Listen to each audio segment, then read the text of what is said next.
Hello guys, welcome to our channel जहां हम बात करते हैं अपने छोटे से गार्डन के सुंदर से पौधों के बारे में।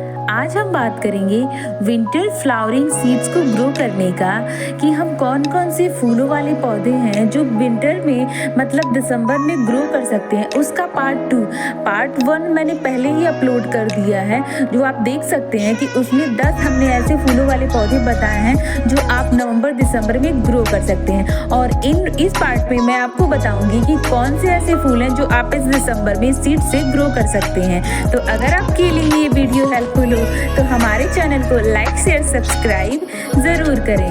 And thanks for watching. अगर आपने अभी तक फूलों वाले सर्दियों के बीज नहीं लगाए हैं या सर्दियों के पौधे आपने नहीं नर्सरी से लाए हैं और आप उसे बीज से ग्रो करना चाहते हैं अपने घर पे भी, तो अभी भी आपके पास टाइम है। इस दिसंबर में आप अभी भी बहुत सारे ऐसे फूलों वाले बीज हैं जो लगा सकते हैं अपने घर पर और इसे ग्रो कर सकते हैं। तो आज उन्हीं बीजों के बारे में हम बात करेंगे कि कौन कौन से बीज हैं जो हम खरीद सकते हैं और उन्हें लगा सकते हैं इस दिसंबर में भी। तो हम बात करेंगे कि कौन कौन से बीज हैं। उससे पहले एक बात मैं आपको क्लियर करना चाहती हूँ कि बहुत सारी ऐसी जगह हैं जहाँ पे टेम्परेचर बहुत ही घट चुका होगा, तो वहाँ के लिए ये नहीं है। आप जहाँ पे बहुत सारे पहाड़ी इलाके हैं जहाँ पे बहुत ज़्यादा अभी दिसंबर में ठंड पड़नी शुरू हो गई होगी, तो ये जर्मिनेशन जो क्रिया है वो टेम्परेचर वाइज होगी। अगर आपके वहाँ टेम्परेचर ज़्यादा होगा तो ज़रूर ये जर्मिनेट होंगे। तो पहले नंबर पे हम बात कर लेते हैं पिटूनिया की। अगर आप हैंगिंग बास्केट में फूलों से भरना चाहते हैं, किसी ऐसे पौधे को चाहते हैं जो फूलों से भर जाए, हैंगिंग प्लांटर के लिए बेस्ट होता है पिटूनिया का पौधा। हैंगिंग बास्केट के लिए एकदम परफेक्ट होता है। अगर आप फूलों से गमले को भरना चाहते हैं तो पिटूनिया लगा लीजिए। इसे पूरी सनलाइट की ज़रूरत होती है।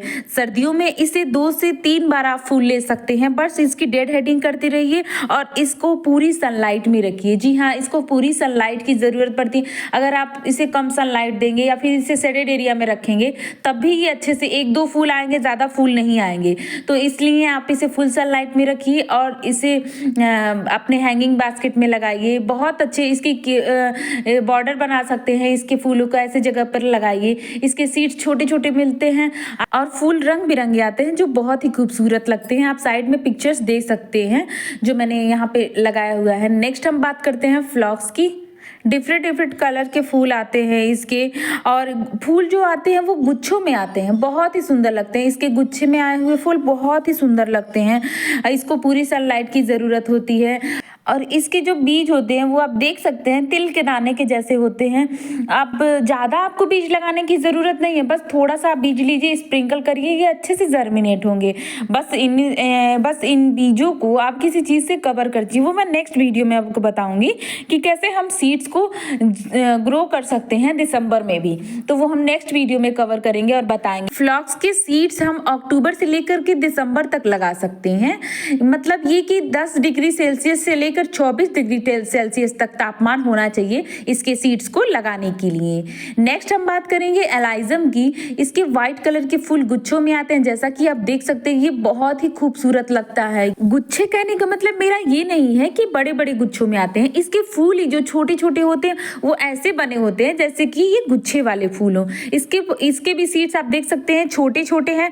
और इसमें एक खास बात यह होती है एलाइजम के पौधे की कि ये छाया वाला या शेडेड एरिया में या पार्शियल शेड में बिल्कुल भी फ्लावरिंग नहीं करता। मतलब ये 1-2 फूल आएंगे, वो भी एकदम से ढिलके से आएंगे, मतलब छोटे आएंगे, साइज भी बड़ी नहीं होगी या फिर आएंगे ही नहीं। अगर आप इसे थोड़ा सा भी पार्शियल शेड में रखते हैं तो इसे फुल सनलाइट की ज़रूरत होती है। तो उसे आप ऐसी जगह पे रखें जहाँ पे उसको फुल सनलाइट उसको मिलती रहे और उसकी डेड हेडिंग करती रहे।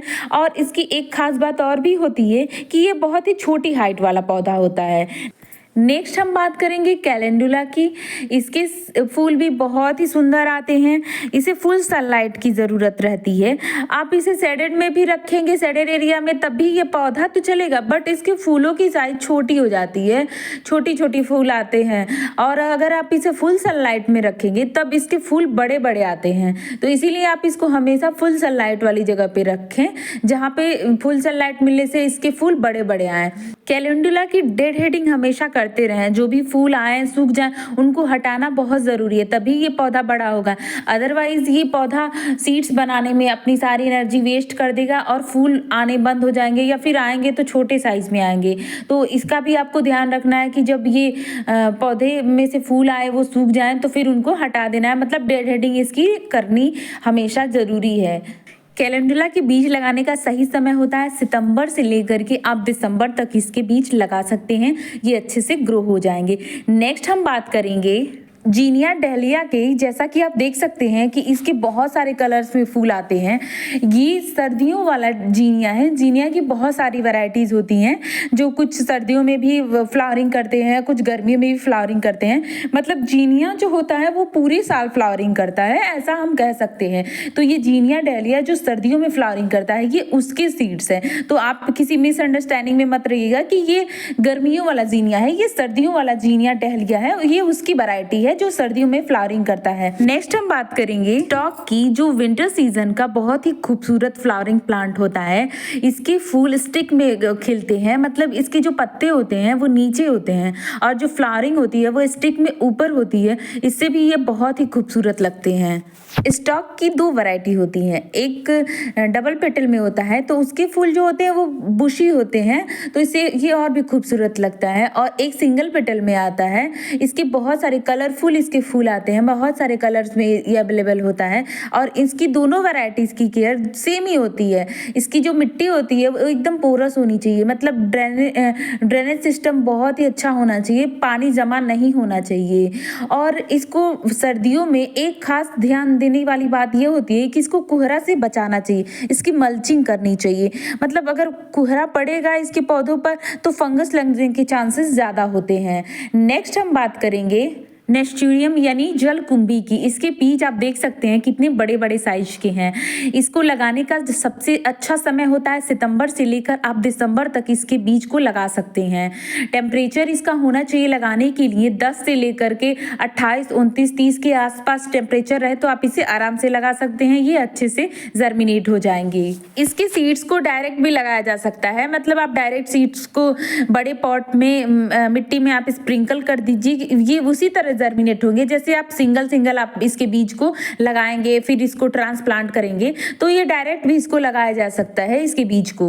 नेस्टूरियम यानी जलकुंभी में एक खास बात ये भी ध्यान देने वाली होती है कि इसे खाद बिल्कुल भी नहीं चाहिए, मतलब इसे खाद आप बिल्कुल भी ना दें, बहुत ही बुरी तरीके से ये फैल जाता है, इसलिए इसमें खाद बिल्कुल भी नहीं देना चाहिए। इसे लगाने से बहुत सारे फायदे होते हैं, हानिकारक कीट पतंगों को ये दूर भगाता है।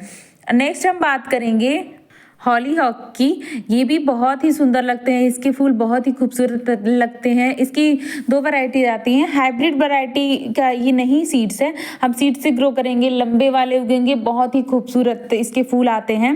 इसकी कॉमन प्रॉब्लम होती है रस्ट, इस पर रस्ट लग जाते हैं, तो जब आप इसको ग्रो करें, ट्रांसप्लांट करें, तभी आप इसकी मिट्टी में थोड़ा सा हल्दी मिला दें या फिर नीम खली मिला दें, तो इससे क्या होगा, फंगस लगने के चांसेस कम हो जाते हैं। और अगर लग भी जाते हैं तो आप इसे हल्दी का स्प्रे बॉटल में बना करके उससे स्प्रे कर दीजिए, तभी ये रस्ट खत्म हो जाते हैं। तो ये इसकी थोड़ी कॉमन प्रॉब्लम हो जाती है, बाकी सब कुछ इसे पूरी सनलाइट में उगाइए, ये लंबे से उगेंगे, बहुत ही खूबसूरत, बहुत ढेर सारे फूल आते हैं, बहुत ही खूबसूरत प्लांट होता है विंटर का।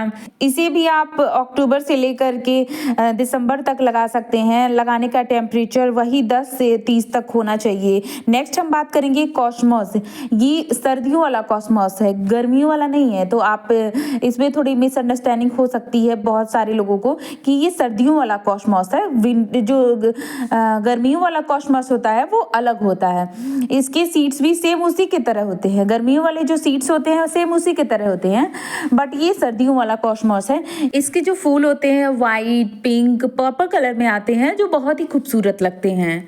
बट जो गर्मियों वाला कॉस्मोस होता है वो येलो कलर में खिलता है, तो इसलिए आप कंफ्यूज ना हो, ये विंटर वाला ही कॉस्मोस है। ये पिंक, पर्पल और वाइट कलर में ही खिलेगा, जैसा कि आप पिक्चर्स में देख सकते हैं। ये बहुत ही इजी टू ग्रो प्लांट होता है। आप दिसंबर में लगाएंगे, जनवरी में आपको फूल मिलने शुरू हो जाएंगे। विंटर में आप किसी भी मंथ में लगा सकते हैं इसको, ऐसा नहीं है कि दिसंबर में, आप इसे जनवरी में भी लगा सकते हैं, फरवरी में भी लगा सकते हैं इसको। नेक्स्ट हम जिस पौधे की बात करेंगे वो कोई ऐसे सीड नहीं है, मतलब ये सीड्स अभी अब मुझे लगाना नहीं है उसका। ये मैंने 4 दिन पहले लगाए हुए हैं, जो है पैंजी के सीड्स मैंने 4 दिन पहले लगाए हैं और आप देख सकते हैं 4 दिन बाद की ये अपडेट है। इसमें ये जर्मिनेट हो चुके हैं और लीव्स 2-2 निकल चुकी हैं। ये पैंजी का प्लांट है, आप दिसंबर में इसे लगा सकते हैं। ये अच्छे से ग्रो होंगे, जर्मिनेट होंगे, जैसा कि रिजल्ट आपके सामने है। एक मैंने ग्रो करके दिखा भी दिया आपको कि पैंजी के आप दिसंबर में भी ग्रो कर सकते हैं। जर्मिनेशन बहुत ही अच्छे से होगी। आप देख सकते हैं बहुत ही खूबसूरत इसके फूल आते हैं और बहुत से रंगों में आते हैं। फूल खिलते रहते हैं मार्च अप्रैल तक, छाया में भी उग जाते हैं। इनफैक्ट तेज धूप में ये पौधा ज़्यादा लंबा नहीं चल पाता, इसीलिए जहाँ पे सुबह शाम की धूप आती है वहाँ पे पैंजी उगाइए। सॉइल मिक्सचर जो है वो वेल ड्रेनिंग होनी चाहिए। चिकनी मिट्टी होगी तो पौधा ज़्यादा लंबा नहीं चलेगा। और एक चीज़, जब फूल सूख जाते हैं तो उसे हटा दीजिए ताकि नए फूल आ सकें। उसे ही तो डेड हेडिंग कहते हैं। बहुत से रंगों में आता है ये फूल। बटरफ्लाइज यानी तितलियों को बहुत ही पसंद होता है ये फूल। तो आप भी अपने घर में कंटेनर्स में या ज़मीन में भी पैंजी को उगाइए। फूलों से भर जाता है और बहुत ही खूबसूरत गार्डन को बना देता है। तो ये है हमारे जितने भी हम दिसंबर में लगा सकते हैं सीड्स, और एक जो मैंने पैंजी का लगाया है वो सब मैंने आपको दिखाया है। तो आप भी अपने गार्डन में दिसंबर में भी पौधों को उगा सकते हैं सीड से। तो अगर आप भी अपने गार्डन को रंग बिरंगा बनाना चाहते हैं तो इन फूलों के बीज को लगाइए और अपने गार्डन को खूबसूरत और रंग बिरंगा बनाइए।